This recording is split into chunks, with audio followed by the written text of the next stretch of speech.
Hello guys, welcome to एजुगिरी पर हम हर रोज़ the Hindu का एनालिसिस करते हैं और द हिंदू के नोट्स बनाते हैं।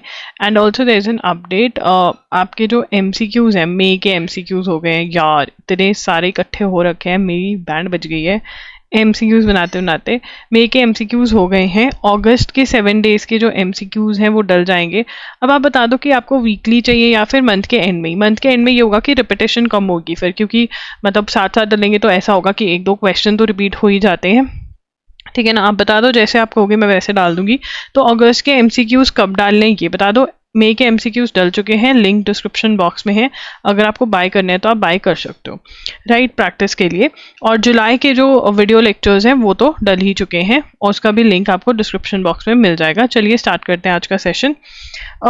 Vinesh Fogart acknowledges the cheers after overpowering Cuba's Yusnel Guzman Lopez in 50 kg freestyle semi-final to become the first Indian woman wrestler to make an Olympic summit clash. Vinesh still will take on US's Sara Unhildenbrandt for the gold। अगर आपको पता नहीं है तो बहुत दुखद बात है। She has been disqualified because उनका वेट जो है वो ज़्यादा पाया गया है। बहुत कोशिश करी उन्होंने वेट कम करने की, 50 kg से 100 ग्राम्स ऊपर पाया गया, तो इसलिए शी हैज़ बीन डिस्क्वालीफाइड। तो ना ही उनको गोल्ड मेडल मिलेगा, ना ही सिल्वर, ना ही कोई और medal. She is disqualified and वो लिस्ट में सबसे नीचे आएंगी। बट क्योंकि ये इंसिडेंट हुआ है तो जीके के हिसाब से बहुत इंपॉर्टेंट है, तो यहाँ पर हम लिखेंगे विनेश फोगट। ठीक है ना, विनेश फोगट की सबसे पहले कौन सी कैटेगरी थी? 50 kg फ्री स्टाइल कैटेगरी थी। ठीक है ना, उसके बाद किसको हराया? पहले क्यूबा की यूसनेलिस गुज़मैन लोपेस को। ठीक है ना, लोपेस मैन गुज़मैन यूसनेस। ठीक है ना, फाइनल किसके साथ था? फाइनल किसके साथ होना था जो नहीं हुआ, जिसमें डिस्क्वालीफाइड हुआ? यूएसए सारा एंड हिल्डे ब्रांड की टी पीनी है, सारा ने ब्रांड की टी पीनी है। ठीक है ना, हाइल्डे ब्रांड टी इनके साथ होना था, बट दुखद बात यह है कि she has been disqualified because 100 grams weight ज़्यादा पाए गए। विनेश फोगट का ये क्वेश्चन जो है बहुत ज़्यादा इंपॉर्टेंट है, 100% आ सकता है। उसके बाद Bangladesh parliament dissolved, Yunus proposed as interim leader. Interim का मतलब क्या होता है? इंटरिम का मतलब होता है टेम्परेरी। डिसॉल्व्ड का मतलब कि ख़त्म हो गई। जो देखो इलेक्शन हुए, ठीक है ना, इलेक्शन होकर कौन सी पार्टी जीती, उन्होंने अपना लीडर बताया, वो पीएम बने और चल रहा था। बट अब डिसॉल्व होगी, मतलब ये वाले जो इलेक्शन हुआ ये जो है ये सारा खत्म हो गया, डिसॉल्व हो गया।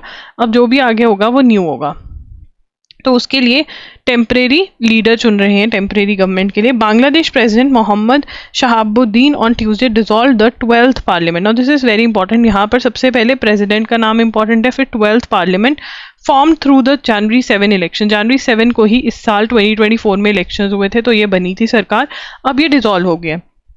This comes a day after Prime Minister Sheikh Hasina stepped down after 15 straight years in power. Sheikh Hasina 15 साल के लिए पावर में रही थी। अब क्या हुआ? वहाँ पर प्रोटेस्ट हो गई। ठीक है, the key coordinator of students against discrimination. यार देखो, ये जो है ना, ये जो ऑर्गेनाइजेशन है, इसका नाम पेपर में आ सकता है, जिन्होंने जो प्रोटेस्ट है वो हेड करी। ठीक है ना, proposed anti government protest, propose the name of Nobel peace prize laureate Mohammad Yunus to head government, और mister Yunus has given his consent, उन्होंने एक्सेप्ट कर लिया ये। According to Nahid Islam, a protest coordinator, the decision to dissolve parliament was taken following the president's discussions with the 3 chiefs of staff of Bangladesh. Bangladesh की जो chiefs हैं armed forces से, उनसे discuss किया गया। The leaders of different political parties, civil society representatives, and the leaders of the student movements, according to a statement issued। अब यहाँ पर क्या हो रहा है? देखो, सबसे पहले हमने कल पढ़ा कि शेख हसीना जो है वो भाग करके कहाँ आ गई है? इंडिया आ गई है, हिडन एयरपोर्ट पे, वहीं पर है अभी भी, और वो कह रहे हैं कि मैं यूके से असाइलम लूंगी। ठीक है, ये हमने कल पढ़ लिया। अब यहाँ पर क्या हुआ है? Bangladesh president. Now this is very important, her line के अंदर एक क्वेश्चन छिपा हुआ है। तो बांग्लादेश का प्रेसिडेंट कौन है?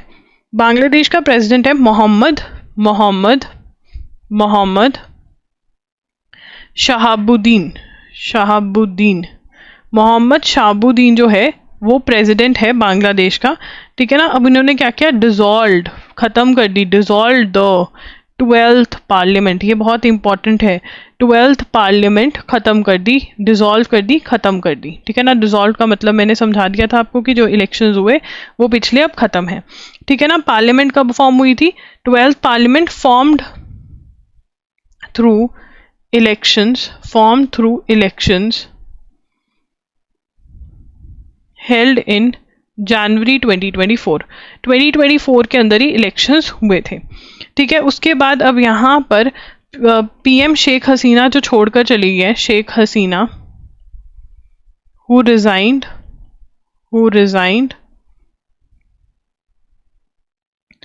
15 ईयर्स इन पावर, कितने साल पावर में रही, 15 ईयर्स इन पावर, 15 साल वो पावर में रही, ठीक है ना। अब जो ऑर्गेनाइजेशन जो हेड कर रही है, ठीक है ना, स्टूडेंट अगेंस्ट डिस्क्रिमिनेशन, ये वो ऑर्गेनाइजेशन है, ऑर्गेनाइजेशन हेडिंग द प्रोटेस्ट। ये कौन है, ये वो ऑर्गेनाइजेशन है जो प्रोटेस्ट को हेड कर रही है, ठीक है ना। ऑर्गेनाइजेशन हेडिंग द प्रोटेस्ट लिखेंगे, ऑर्गेनाइजेशन हेडिंग द प्रोटेस्ट। अब इन्होंने क्या बोला है, देखो इसको बहुत ध्यान से लिखेंगे बिकॉज यहाँ से क्वेश्चन आएगा, एक बार रीडिंग भी मरवा देती हूँ दोबारा से मैं। The anti government, the group that spearheaded the anti government protest propose the name, now ये group, this group proposed the name of Nobel Prize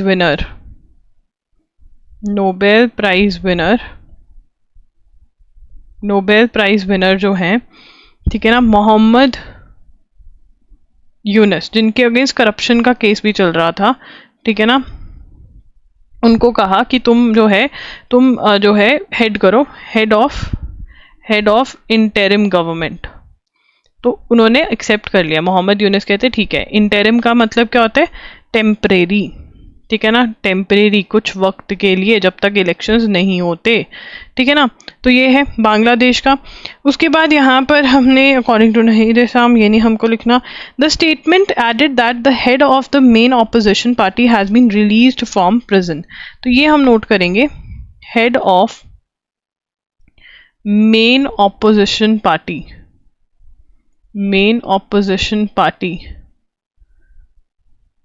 has been released from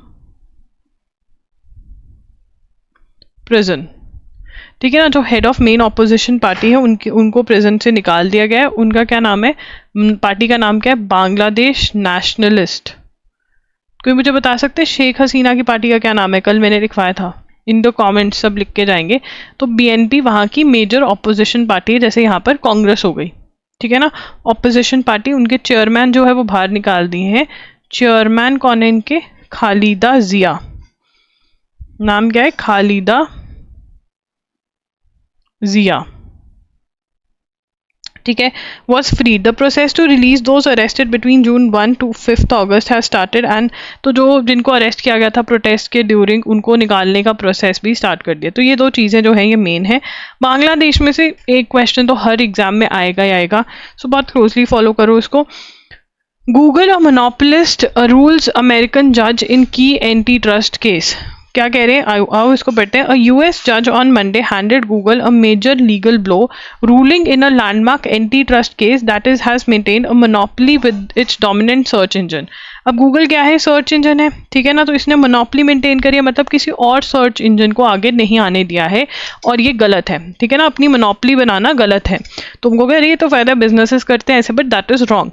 district court जज Amit Mehta found the Google had a monopoly for search through exclusive distribution agreements that made it the default option that people were likely to use on devices। क्या कर रहे हैं कि उनके agreements हैं companies के साथ कि जितने भी प्रोडक्ट्स लेते हैं, जैसे एप्पल हो गया, डेल हो गया, इनके साथ कि डिफ़ॉल्ट में हमको ही रखोगे, गूगल इंजन को ही रखोगे, ठीक है ना। तो यहाँ पर लिखेंगे यूएस लिखेंगे गूगल अ मोनोपोलिस्ट, गूगल अ मोनोपोलिस्ट, गूगल अ मोनोपोलिस्ट रूल्स अमेरिकन जज, अमेरिकन कोर्ट। ठीक है ना। अब इसमें क्या रूल किया कि भाई मोनोपोलिस्ट है, ठीक है। अब इसके अंदर मोनोपोली डोमिनेंट सर्च इंजन, तो इसमें monopoly for search Google had monopoly for search through exclusive distribution agreements that made it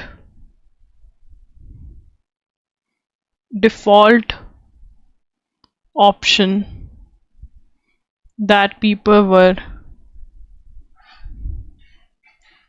to use on devices. समझ रहे हो कि ऐसे एग्रीमेंट करे कंपनीज के साथ डिस्ट्रीब्यूशन एक्सक्लूसिव कि हमें ही रखना, सिर्फ हमें सर्च इंजन का ऑप्शन जो है वो गूगल ही रखना। तुम main Google is monopolist and it has acted as one to maintain its monopoly. It is a major largely unseen advantage over its rival the Sherman anti trust act of the US. अब यहाँ पे कौन सा है?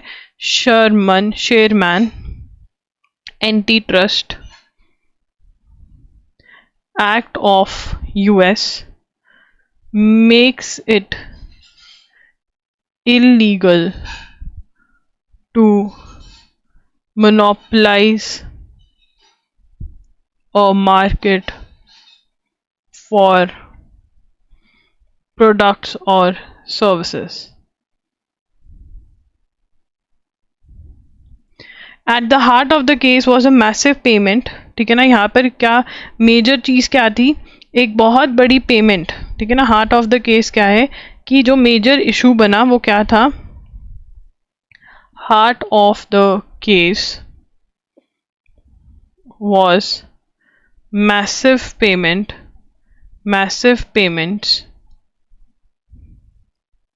made by Google to Apple and other companies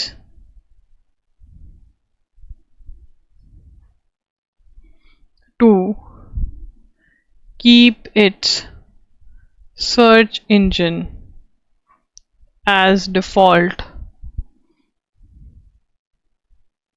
on iPhones and web browser।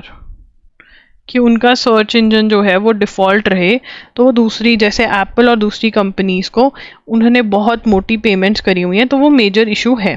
तो यहाँ पर question का आएगा किसने कहा कि गूगल जो है मोनोपोलिस्ट है सर्च इंजन उसके अंदर, और ये जो है उनका शेरमैन।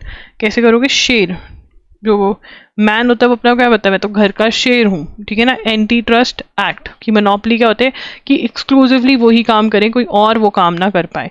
सिसोदिया इस बेल, मनीष सिसोदिया जो हैं वो जेल के अंदर हैं। Chief minister, deputy chief minister थे, former Delhi deputy chief minister रह चुके हैं, अभी तक जेल में। कोर्ट पूछ रहा है कि कब तक इनका केस खत्म होगा ताकि पता चले इन्होंने कुछ किया भी है या नहीं। कमला हैरिस जो कि डेमोक्रेट्स का ठीक है ना, डी से याद कर सकते हो, D for demon, D for कुछ भी अच्छा नाम दे सकते हो। मैंने डी फॉर डेमन से याद किया हुआ है, D for demon, D for democrats, ऐसे याद किया हुआ है मुझे किसी ने बोला था D for democrats, D for demon, उससे मुझे याद हो गया। तो डेमोक्रेट्स हैं ये, कमला हैरिस, जो बाइडेन, ये सब डेमोक्रेट्स हैं। ठीक है। तो कमला हैरिस ने किसको इलेक्ट किया है? Kamala Harris elects Tim Walz, ये नाम तो ईजी है, चलो, Tim Walz as vice president nominee. मतलब वाइस प्रेसिडेंट के लिए किसको नॉमिनेट किया है? Tim Walz. ठीक है ना।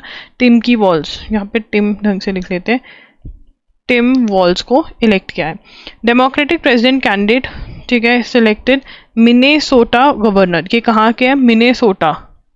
मिनीसोटा का गवर्नर है ये वहाँ पर। ठीक है ना। और ये क्या कर चुके हैं पास में? आर्मी से है, veteran army, US army national guard veteran रह चुके हैं, नेशनल गार्ड वेटरन रह चुके हैं। ठीक है ना। और हाँ, पढ़ लेते हैं एक बारी। Running mate on Tuesday, vice president के लिए इनको चूज किया है। ठीक है, Tim is battle tested leader who has incredible track record of getting things done for Minnesota families. I know that he will bring that same principle leadership to our campaign. तो यहाँ पर Tim walls जो है vice president candidate है किसका? Democrats का। Democrats का, जैसे हमारे यहाँ पे कांग्रेस बीजेपी है, वहाँ पे डेमोक्रेट रिपब्लिक है। वो अंग्रेज हैं तो अंग्रेजी नाम रखे हो, हमारे यहाँ हिंदी नाम है। Government blinks on capital gains tax on real estate. तो रियल एस्टेट पे जो टैक्स था वो थोड़ा कम कर दिया है। Tax on long term capital gains, tax on long term capital gains is being reduced from 20% with indexation. जी हमने पढ़ा था ना, इंडेक्सेशन बेनिफिट्स क्या होते हैं कि जो इन्फ्लेशन हुई है उसका बेनिफिट मिलता है। Indexation benefits to 12.5% without indexation benefits. तो इतना है, ठीक है ना। अगर इंडेक्सेशन बेनिफिट्स लेने तो 20%, 12.5 विदाउट इंडेक्सेशन बेनिफिट्स, ये कर दिया है। ठीक है, आगे चलेंगे। Centre issued norm for organ transplantation in India. तो ऑर्गन ट्रांसप्लांटेशन इन इंडिया जो है वो कौन से एक्ट के अंदर होती है? ये बहुत इंपॉर्टेंट है। ऑर्गन ट्रांसपोर्ट इन इंडिया, सबसे पहले तो union minister of Health and Family Welfare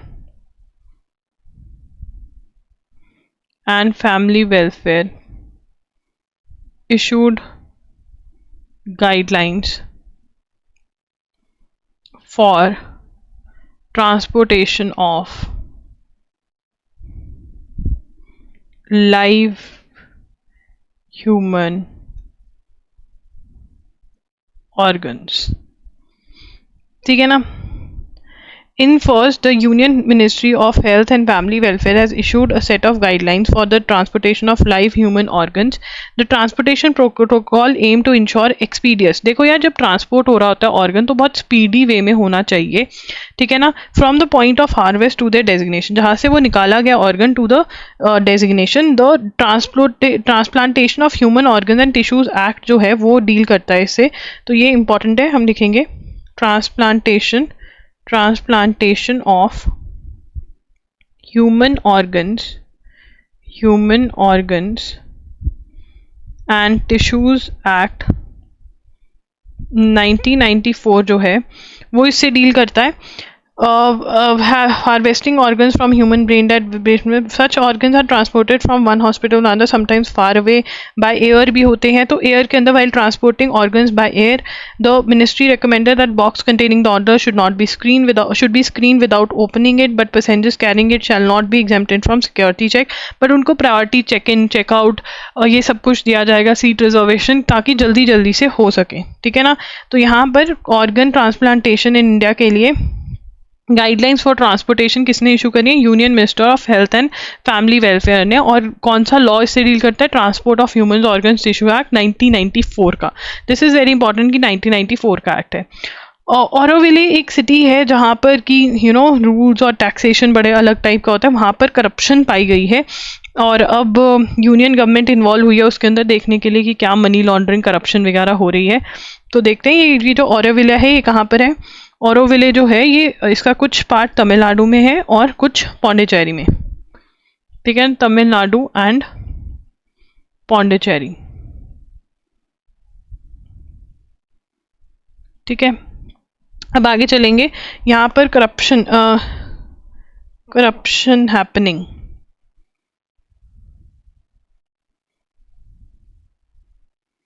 ठीक है ना। उसके बाद from hope to despair with her dramatic escape from Dhaka.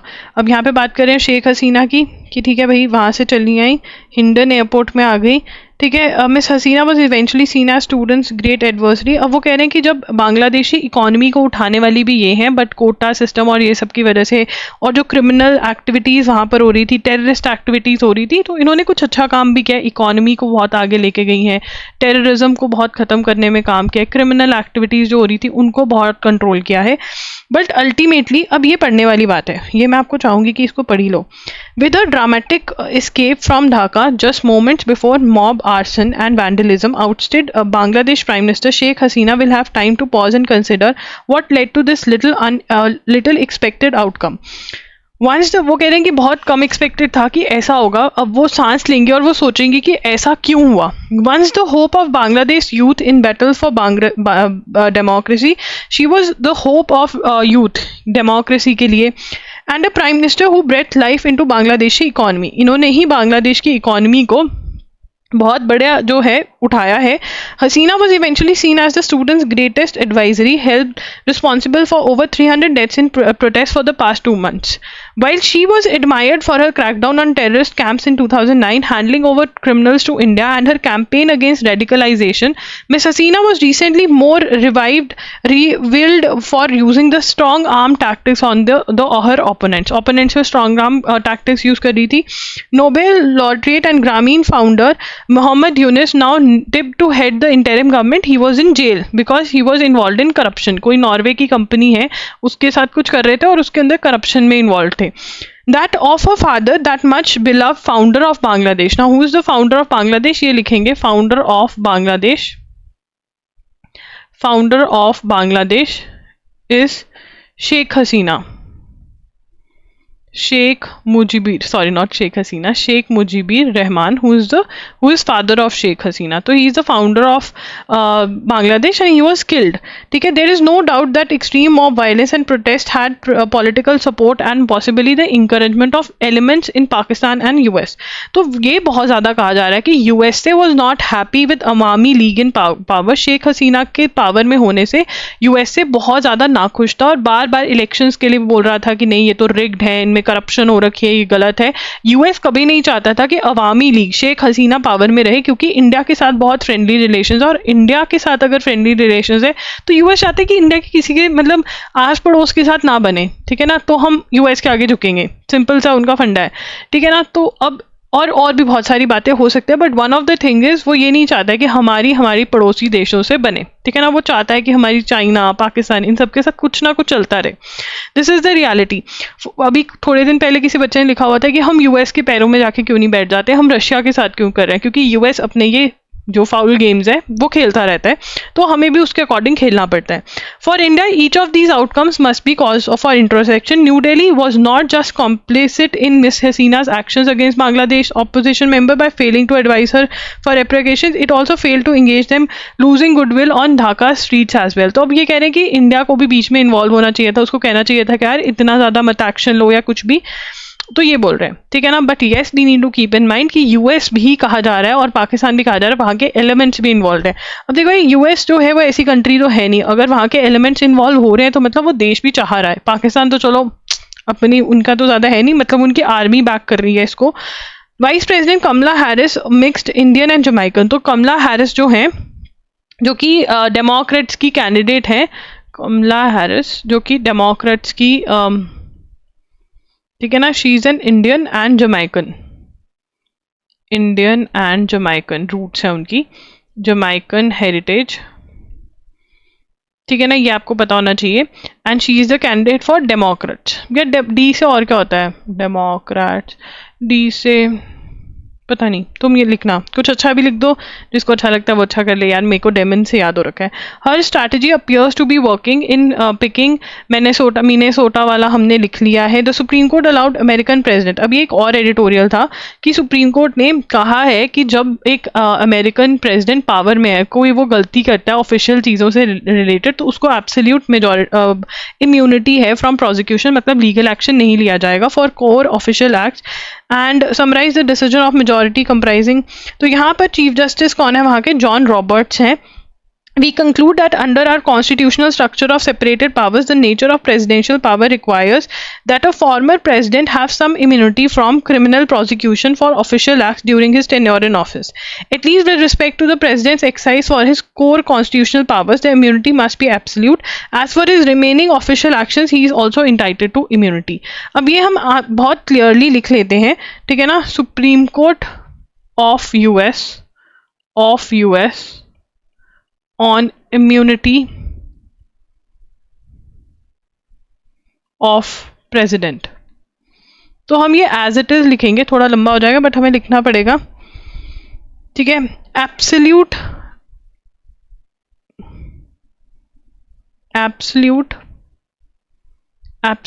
immunity from prosecution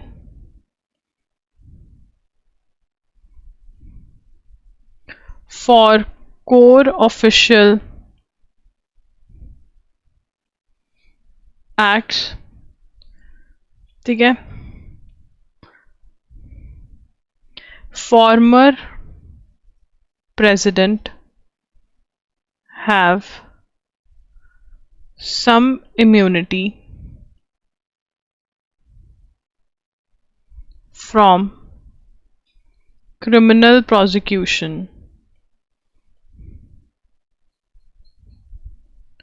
for official acts during his tenure in office. तो former president of USA जो है उनको criminal prosecution का मतलब लिख लो, मतलब लीगल एक्शन जो है वो नहीं ले सकेंगे for official act during tenure, जब तक वो पावर में रहे, ठीक है ना? At least with respect to president core with respect to his core constitutional powers, this immunity must be absolute. अब वो कह रहे हैं कि जो कॉन्स्टिट्यूशनल पावर्स हैं उससे रिलेटेड जो इम्यूनिटी है वो एब्सोल्यूट है, मतलब no questions asked about it, और जो रिमेनिंग है उनको भी he is also entitle to as for his remaining, ये पूरा ही लिख लो नहीं तो बाद में कंफ्यूजन होती है, as for his remaining official actions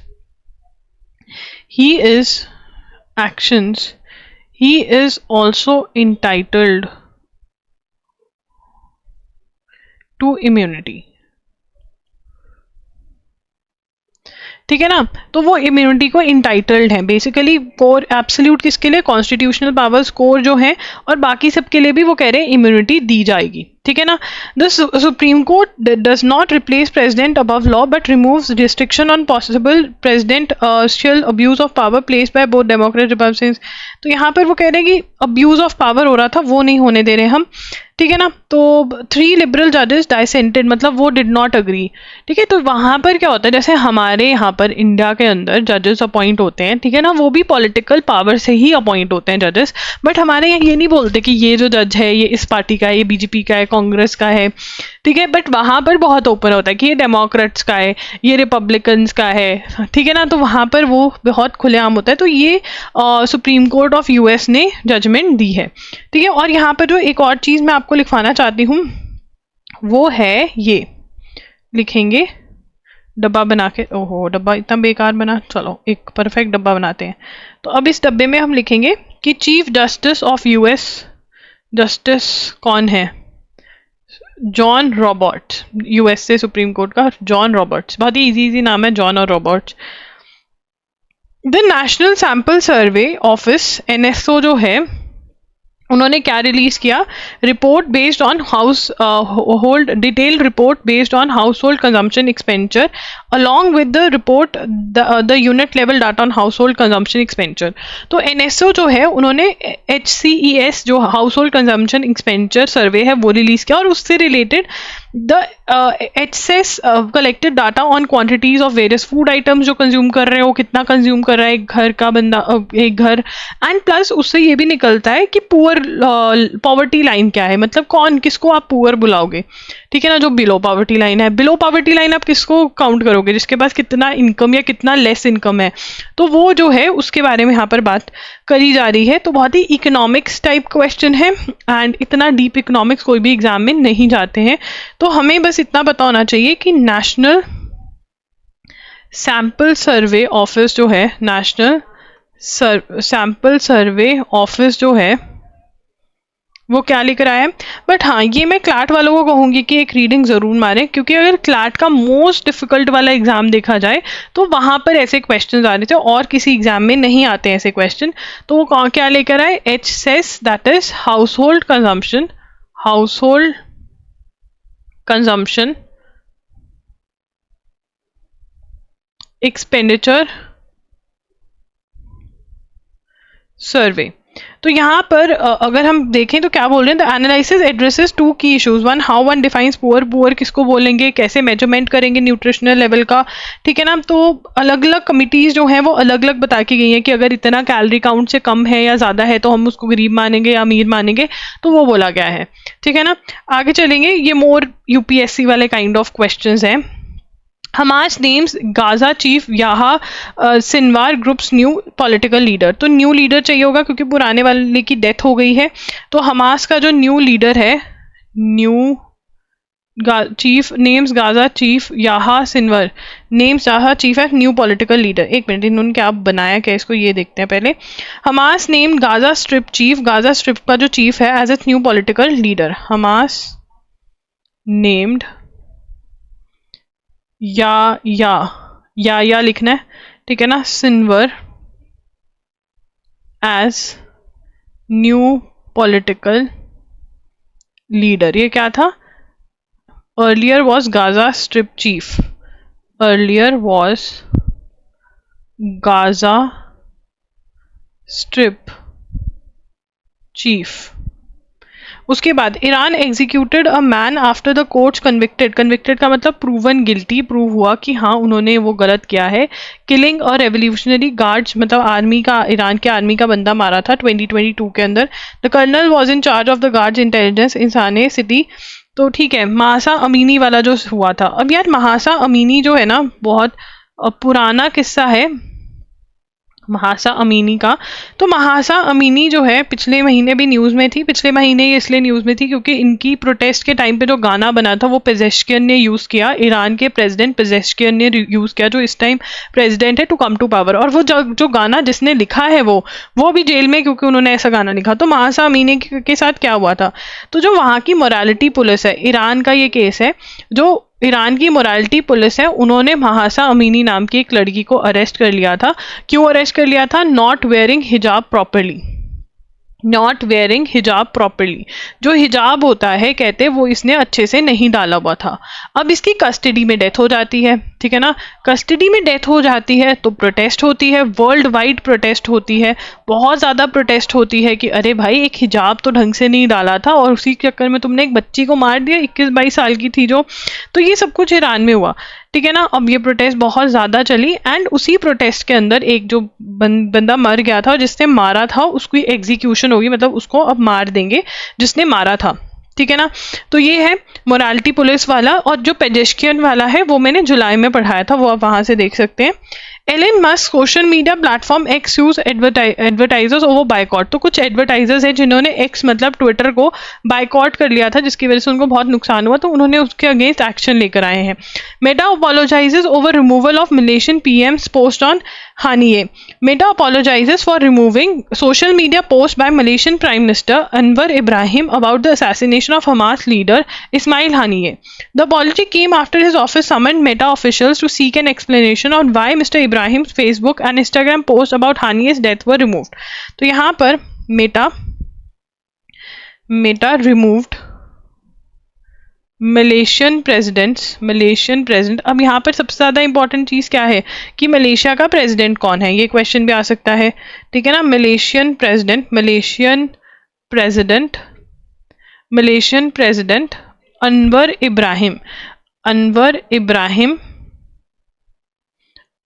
Ibrahim post on assassination of Hamas leader Ismail Haniyeh, ठीक है ना, जो हमास के लीडर की जो डेथ हुई है उस जो ईरान में, उसके लिए उन्होंने दुख की वो डाली थी कि अरे ये क्या हो गया, गलत हुआ, व्हाटएवर, ठीक है ना। तो इस्माइल हानिये पे डाली थी और ये रिमूव कर दी थी मेटा ने। मेटा कौन है? फेसबुक इंस्टाग्राम वाला, ठीक है। अब आगे चलेंगे। तो अभी थोड़े महीने पहले एक रिसर्च आई थी वर्ल्ड हेल्थ ऑर्गेनाइजेशन की, जो शुगर के सब्सटीट्यूट्स होते हैं वो लेने का कोई फायदा नहीं होता, उनका कोई बेनिफिट नहीं है। बट अब एक रीसेंट स्टडी हुई है, recent study from India examining the effects of replacing sucrose और tablet sugar with an artificial sweetener sucralose in coffee and tea found no adverse impact on glucose. तो जो diabetic है वो ले सकता है, जिसको वेट लॉस करना है वो कर सकता है। The article effect of replacing sucrose in beverages with non-nutritive sweetener sucrose, ठीक है ना, वो मतलब पाया गया है कि एशियन इंडियन एडल्ट्स जो हैं उनके लिए कोई वो मतलब वो सही है उनके लिए, ठीक है। मैंने भी यही खाना है फिर, हाँ। recent study from India examining effects of replacing sucrose और table sugar with artificial sweetener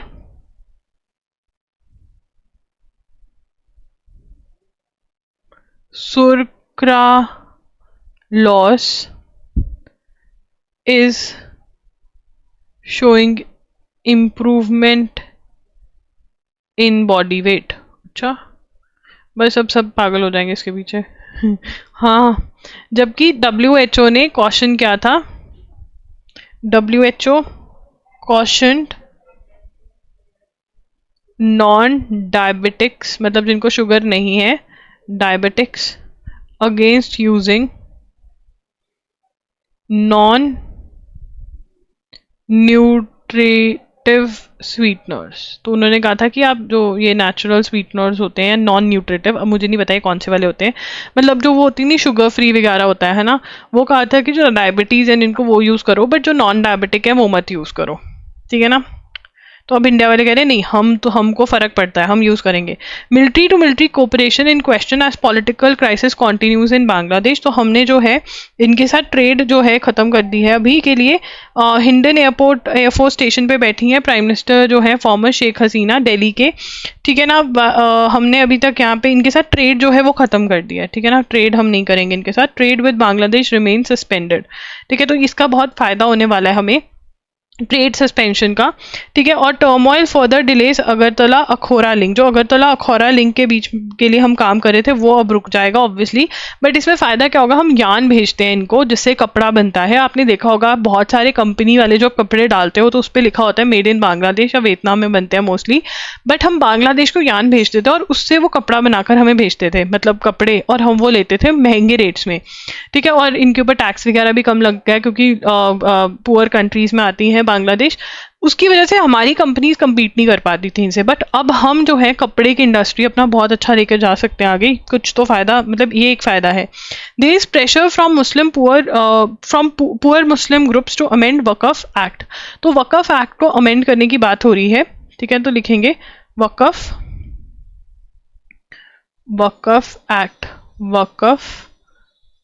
act amendment.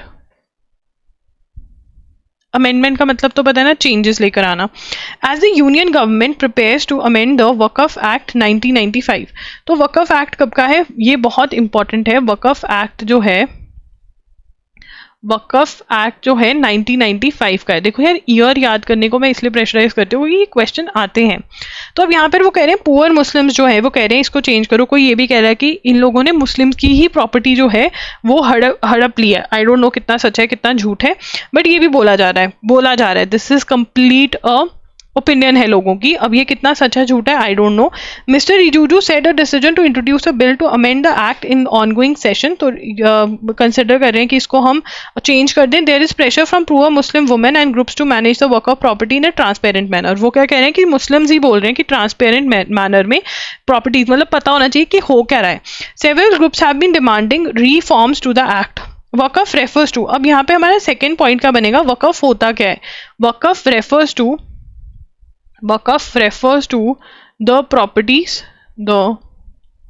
properties dedicated exclusively for religious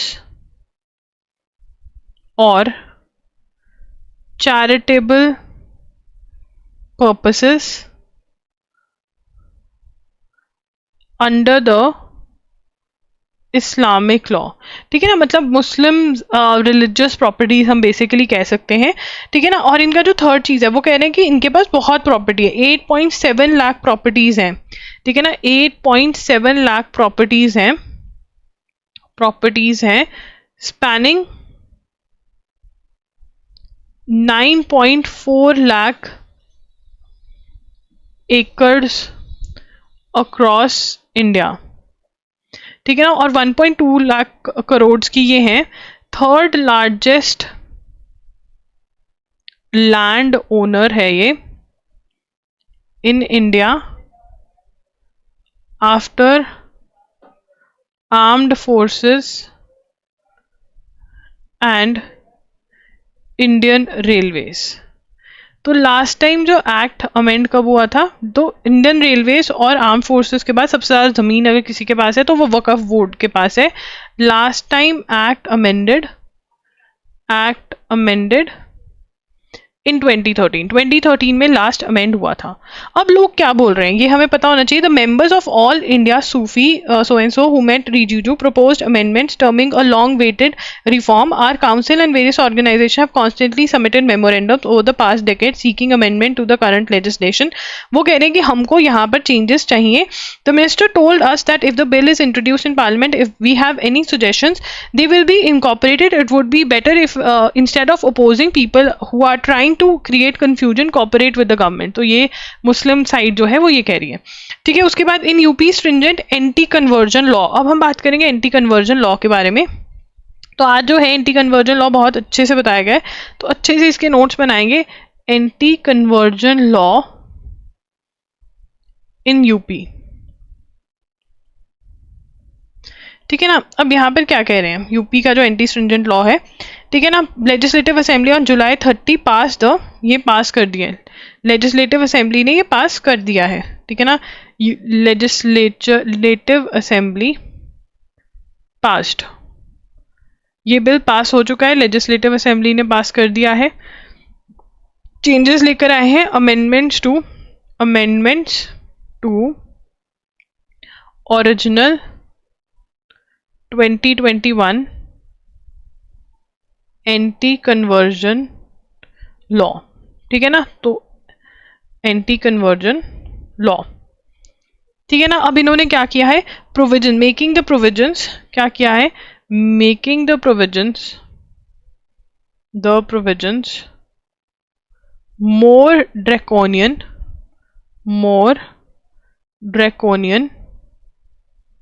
and susceptible to misuse. ठीक है ना, मतलब ड्रैकोनियन मतलब बहुत ही डरावने लॉज हैं, मतलब कि पनिशमेंट बहुत हाई मतलब बहुत लंबी पनिशमेंट दे दिया इसके अंदर। According to the bill statement of reason, the existing legislation needed to be made as stringent as possible. Stringent is strict कैसे होगी, जब पनिशमेंट बढ़ा देंगे। ठीक है ना, owing to the alleged organised and well planned involvement of foreign and anti national elements. वो कह रहे हैं कि बहुत ही ऑर्गेनाइज्ड क्राइम ये हो गया है जिसके अंदर कन्वर्जन हो रही है और फॉरेन एलिमेंट्स भी जो हैं वो इसमें इन्वॉल्व हैं। ठीक है ना, in demographic change due to unlawful conversion, state government data reveals that between January 1, 2021 and 30th April 2023 427 cases were registered. इतने सारे cases जो हैं वो register हुए. Earlier, a person convicted of an unlawful conversion faced a minimum prison term of 1 year and a maximum of 5 years. कितनी सजा मिलती होती थी? या तो 1 साल की या 5 year की और 15,000 का fine. Under the amended bill, the minimum term has been raised to 5 years and maximum 10 years. The fine has been increased to 50,000. For unlawful conversion involving a minor, a woman, or a person belonging to scheduled caste, scheduled tribe, the penalty has been increased from a prison term of 2 to 10 years to 5 to 15 years. पहले 2 to 10 years होती थी अगर ये लोग involve होते थे, but अब वो 5 to 15 कर दिया. The minimum fine has also been raised from 25,000 to 1 lakh. First, the newly added subsection to section 5 mandates a prison term of 7 years extendable to 14 years for anyone who secures foreign funds. अगर इसके अंदर कोई foreign funds involved है तो अलग सजा है. तो यहाँ पर हम नाउ एंड देन वाला सिस्टम कर सकते हैं बड़ी आसानी से. ठीक है ना, नाउ एंड देन वाला क्वेश्चन. ठीक है ना, तो यहाँ पर अब हम करेंगे अर्लियर क्या था, अर्लियर नाउ. तो अर्लियर क्या था? A person convicted of unlawful conversion. ठीक है ना, उसको पता है ये कैसे लिखते हैं? ऐसे लिखते हैं. एक मिनट रुको, इसको इतना करने की जरूरत नहीं है ऐसे. Sorry guys. Person convicted of unlawful conversion. convicted मतलब proven guilty. ठीक है ना, तो उसको पहले earlier कितनी मिलती थी? earlier उसको सजा मिलती थी faced a minimum prison term of 1 year and maximum 5 year along with a fine of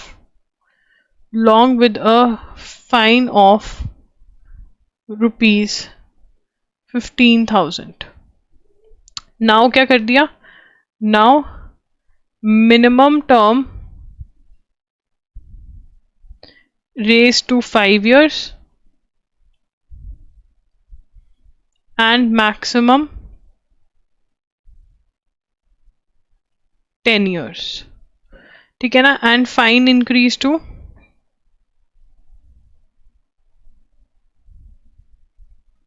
rupees 15 से 50,000 कर. उसके बाद अ पर्सन, दूसरा सिचुएशन लिखते हैं.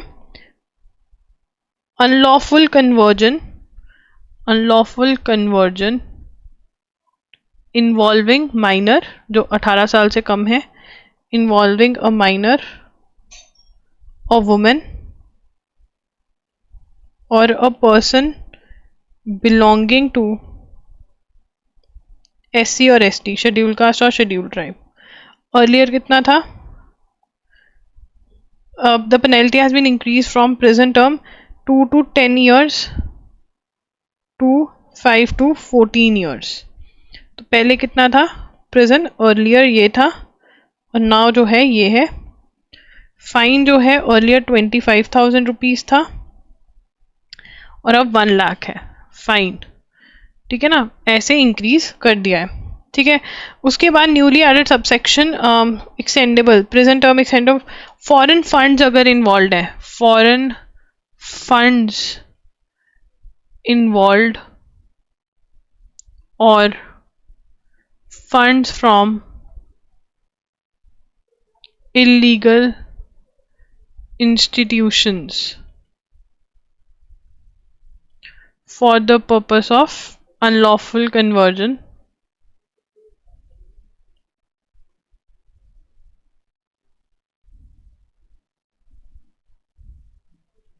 ठीक है ना, तो they will also be required to pay a 14 for 7 years to 14 years. कितना है? mandates a present term. New added subsection, new section added, ये न्यू सेक्शन ऐड हुआ है और उसके अंदर प्रेजेंट टर्म कितना है? Present term 7 years to 7 years, a term of 7 years extendable to 14 years, मतलब 7 ईयर्स की तो मिलेगी, मैंडेटरी है, ठीक है ना, 7 ईयर्स की मैंडेटरी है और 14 ईयर्स की मिल सकती है, ठीक है। तो ये है लॉ पूरा, और इसके हमारे पूरे नोट्स बन चुके हैं।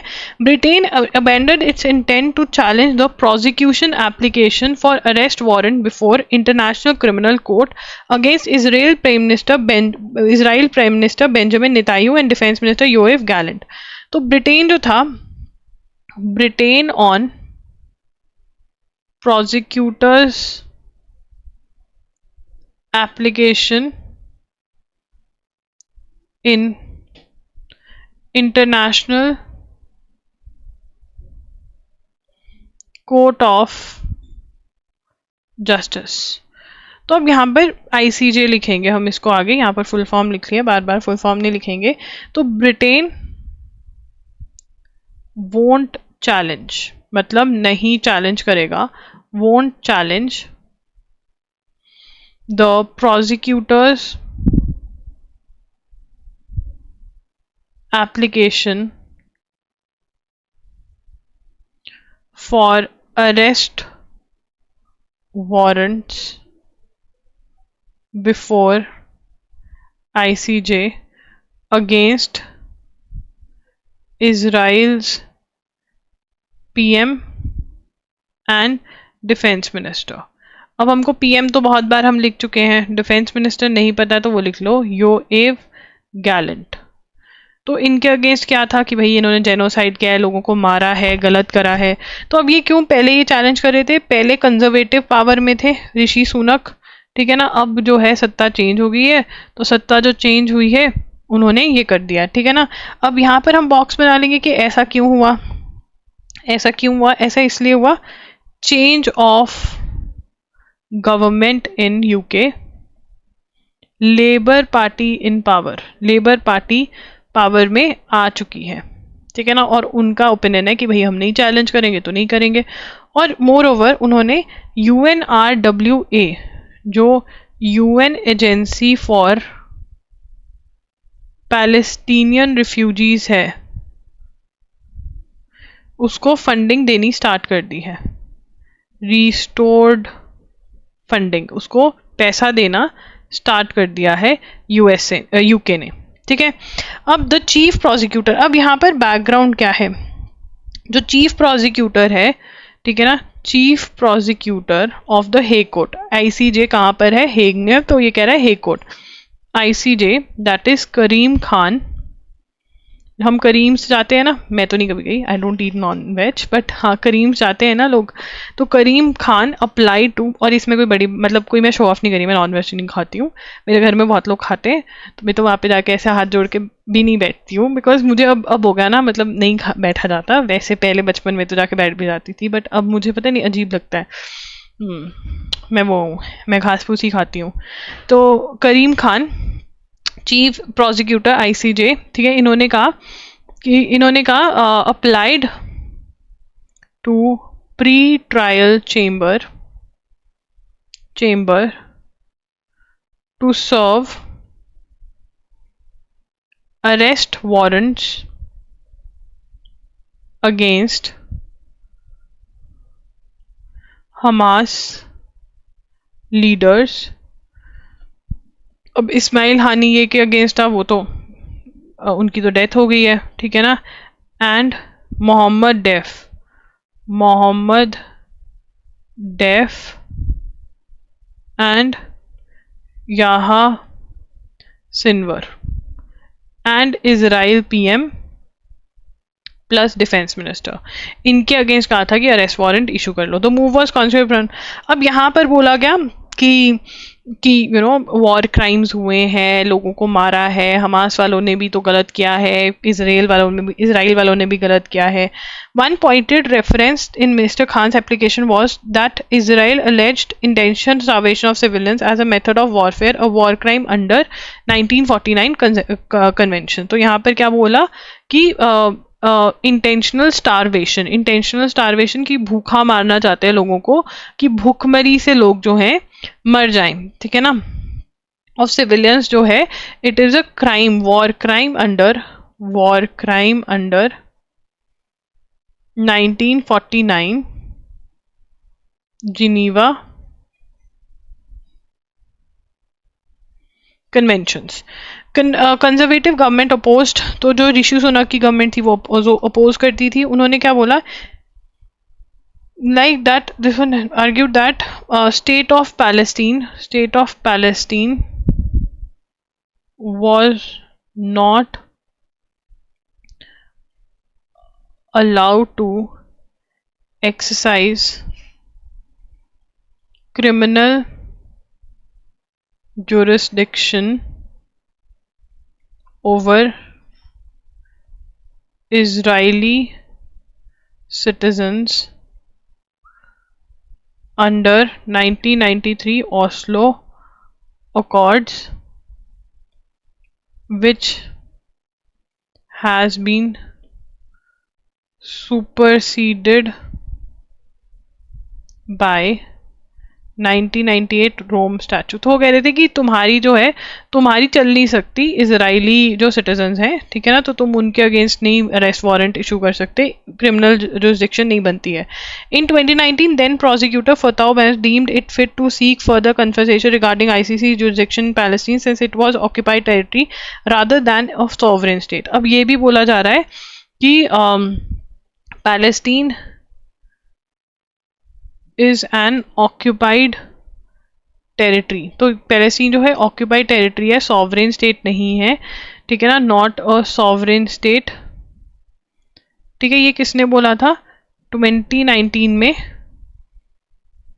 चीफ प्रोसिक्यूटर ने बोला था, ठीक है ना। तो इस बात पे 2021 में आईसीजे ने बोला था,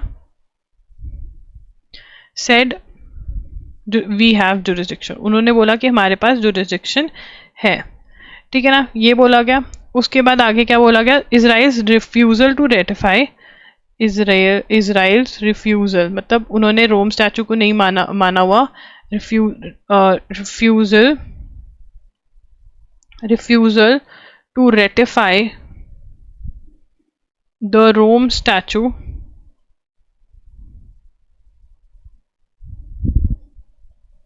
वोंट स्टॉप आईसीजे, ठीक है ना। आईसीजे कह रहा है भाई मेरे पास पावर है, मैं इशू कर सकता हूँ। तो अब देखो आने वाले टाइम में ये इशू हो जाएंगे, ठीक है ना। अगर ये इशू हो गए तो इफ वारंट्स इशूड, लिख लो ये, इफ वारंट्स इशूड रिस्क